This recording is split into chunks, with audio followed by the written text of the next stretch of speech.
बिस्मिल्लाहिर्रहमानिर्रहीम। Dear students, अस्सलाम वालेकुम।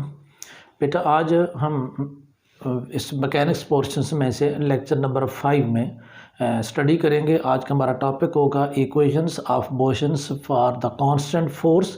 ये बाज़ वक़्त पेपर में ये ऐसे भी आ सकता है कि equation of motions for the constant acceleration. तो बेटा कांस्टेंट फोर्स या कांस्टेंट एक्सेलरेशन एक ही ज़ुमरे में आते हैं, तो दोनों में से ये आ सकता है कि discuss the motions under the constant force या discuss the motion with the constant accelerations. तो सबसे पहले बेटा हम ये देखना चाहते हैं कि कांस्टेंट फोर्स किसको कहा जाता है। तो एक ऐसी फोर्स जो कि टाइम के साथ, वेलोसिटी के साथ, डिस्प्लेसमेंट के साथ चेंज नहीं होती या वो उन पर डिपेंड नहीं करती, तो ऐसी फोर्स को हम क्या कहते हैं? Constant force.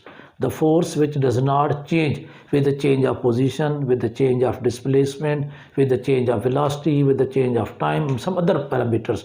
अगर किसी और पैरामीटर के लिहाज से फोर्स चेंज नहीं होती तो इसका मतलब ये फोर्स क्या होगी? कांस्टेंट होगी।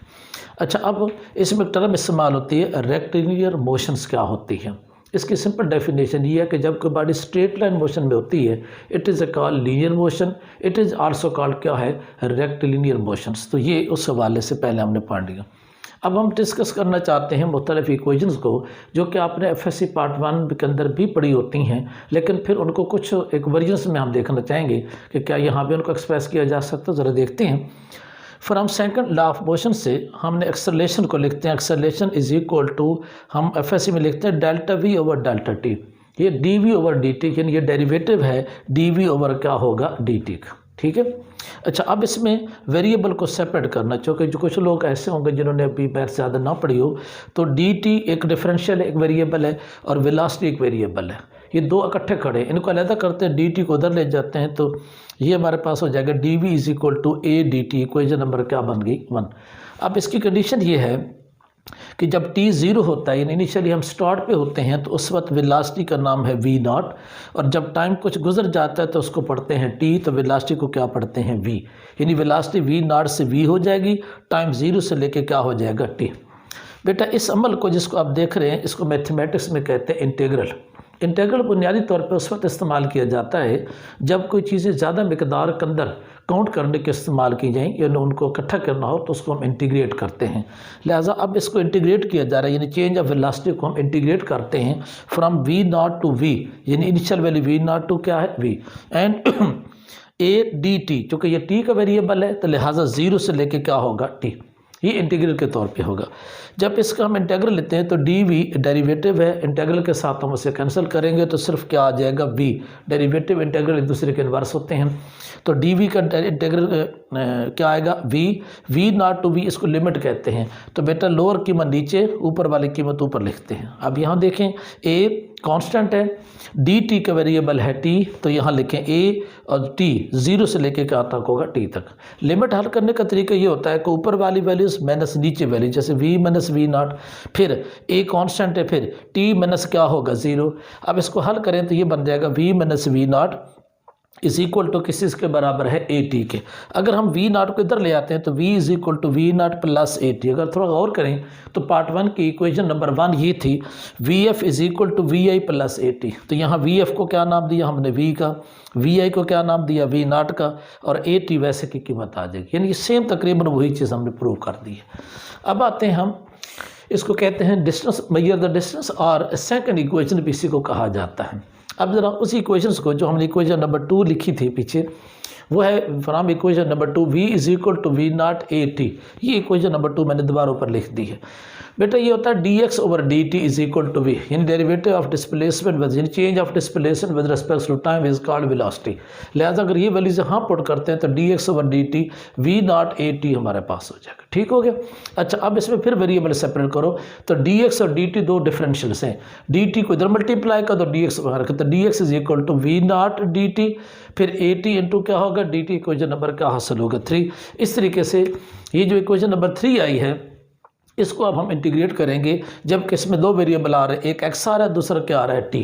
अब हमें ये लिखना होगा कि जब t 0 होगा तो x का नाम x नॉट था, और जब टी की कीमत सम टी हो जाएगी, कीमत बढ़ जाएगी, तो फिर एक्स की कीमत क्या हो जाएगी, एक्स। इट मीन एक्स की कीमत एक्स नॉट से एक्स तक वेरी कर रही है, जबकि टाइम की कीमत 0 से लेकर कहाँ तक वेरी कर रही है, टी तक। इस लिहाज से अब इंटीग्रेट करते हैं तो बेटा यहाँ लिखेंगे d x integral x not to क्या होगा, एक्स, चूँकि एक्स का डिफरेंशियल है, लिहाजा एक्स की वैल्यूज पुट करनी है।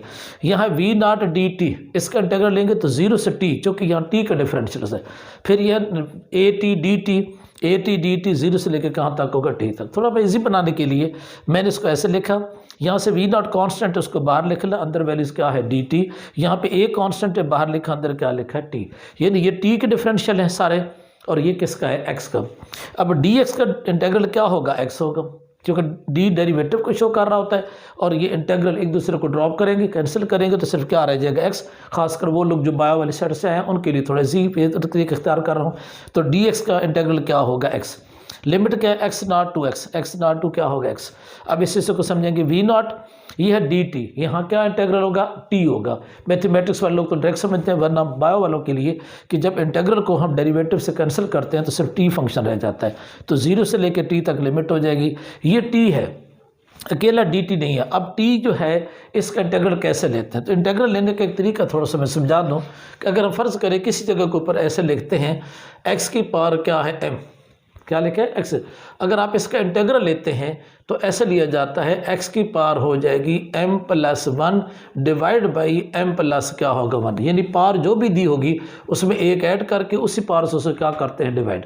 तो ये है बेसिकली इंटेग्रल लेने का फार्मूला। अब यहाँ ज़रा देखें, t की पावर 1 है तो टी का स्क्वायर लेंगे, बटा क्या कर देंगे, टी, लिमिट वही रहेगी 0 to 2, इसको लिमिट कहते हैं लिखने का तरीका। अब वैल्यूज पुट करें, पहले ऊपर वाली कीमत बटा माइनस नीचे वाली कीमत, एक्स बना, यानी एक्स की जगह पहले क्या पुट करें, एक्स, फिर एक्स की जगह क्या पुट करेंगे, एक्स नॉट।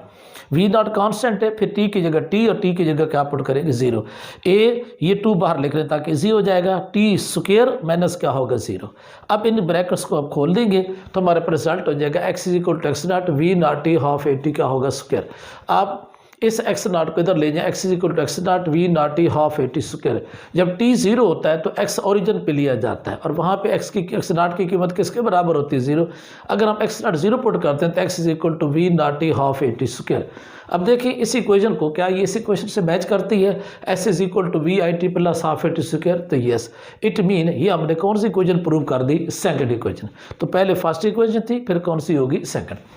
अब आते हैं थर्ड इक्वेशन ऑफ मोशन की तरफ, इसको कैसे प्रूव करना है। तो इसके लिए बेटा इक्वेशन ऑफ मोशन में मैग्नीट्यूड ऑफ एक्सेलरेशन का formula a is equal to d v over क्या है, डी टी। ठीक हो गया। अब जस्ट मैथमेटिक्स से कोई इतना मुश्किल नहीं है, हम इसे लिखेंगे d v over d t, d x से मल्टीप्लाई करते हैं, डी एक्स से क्या कर लेते हैं, डिवाइड।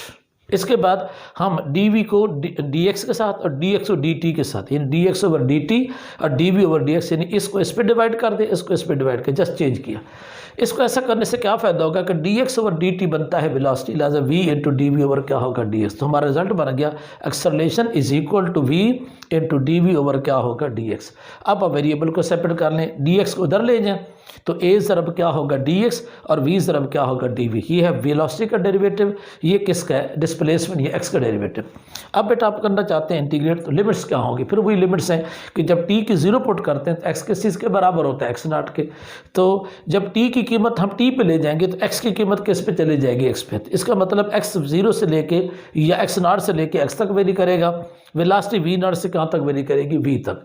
तो इस मीन ये वेलोसिटी का चेंज हमने शो किया, ये किसका चेंज किया, एक्स का, और टाइम के लिहाज से ये दोनों वेरी करेंगे। अब लिमिट्स देखें, a into d x, x not to x जो कि एक्स का डेरिवेटिव है, v d v, v not to v चूँकि वी के डिफरेंशियल से, लिहाजा ये वेलोसिटी का होगा, ये किसका होगा। अब इसमें ए क्या है, कांस्टेंट है, ए क्या है, कांस्टेंट है। तो डी एक्स का जो इंटीग्रल होगा वो किस के बराबर होगा, एक्स के, एक्स नॉट टू क्या होगा, एक्स। ये है वी, क्योंकि ये साथ डी वी मौजूद है तो वी की पावर क्या है, 1। अब इसको कैसे हल करेंगे, वी स्क्वायर बाई 2, इस फार्मूले के मुताबिक v square by 2, v not to क्या होगा, वी। अब लिमिट्स पुट करते हैं तो ये क्या होगा, एक्स माइनस एक्स नॉट, पहले ऊपर वाली वैल्यूज माइनस क्या होगी, नीचे वाली वैल्यूज, 1/2, ये कॉन्स्टेंट मैंने बाहर ले लिया, वी स्क्वायर माइनस क्या होगा, वी नॉट स्क्वायर। ठीक हो गया। अच्छा, अब इसको कि जब x नॉट जीरो कर देते हैं, क्यों x नॉट जीरो करते हैं? जब t जीरो होता है तो x नॉट ओरिजिन के ऊपर होता है, ओरिजिन के ऊपर x नॉट की कीमत क्या होती है? जीरो। लिहाजा इधर क्या रिजल्ट आएगा? x नॉट जीरो हो चुका है, 1/2 इंटू वी स्क्वायर माइनस क्या होगा? V naught square. ठीक हो गया। अब इसको मजीद सिंप्लीफाई कर, 2 को इधर मल्टीप्लाई करें, 2ax is equal to v square minus क्या होगा? V naught square. तो गौर करें तो ये v है वी एफ स्क्वायर और ये वी नॉट क्या है? V i square. तो v f square minus v i square is equal to क्या होगा? 2as। और ये कौन सी इक्वेशन है? थर्ड इक्वेशन है। तो बेसिकली आपने ये थर्ड इक्वेशन ड्राइव कर ली है। तो इक्वेशन 1, 2 और 3 ये तीनों वो इक्वेशंस हैं जो कि लीनियर मोशन में इस्तेमाल होती हैं और इनका ताल्लुक अंडर द कांस्टेंट फोर्स जब डिस्कस करते हैं तो इस लिहाज से लिया जाता है। अब एक अहम बात इसमें ये, बाज़ का पेपर में ये इक्वेशन के साथ आ जाता है कि इन इक्वेशन को 3 डायमेंशन फॉर्म में लिखें। मसलन पहली इक्वेशन वो नीचे मौजूद है, v is equal to we naught plus 80, ये है v is equal to we naught plus 80। अब 3 डायमेंशन में लिखना है तो टाइम के 3 कंपोनेंट नहीं होते, आज़ाद वेरिएबल है। वेलोसिटी के, एक्सेलरेशन के और वेलोसिटी के कंपोनेंट होंगे। तो वेलोसिटी के 3 कंपोनेंट कौन कौन से होंगे? V x i, v y j, v z k. फिर वी नॉट के कितने कंपोनेंट होंगे? V not x i, v not y j, v not z के।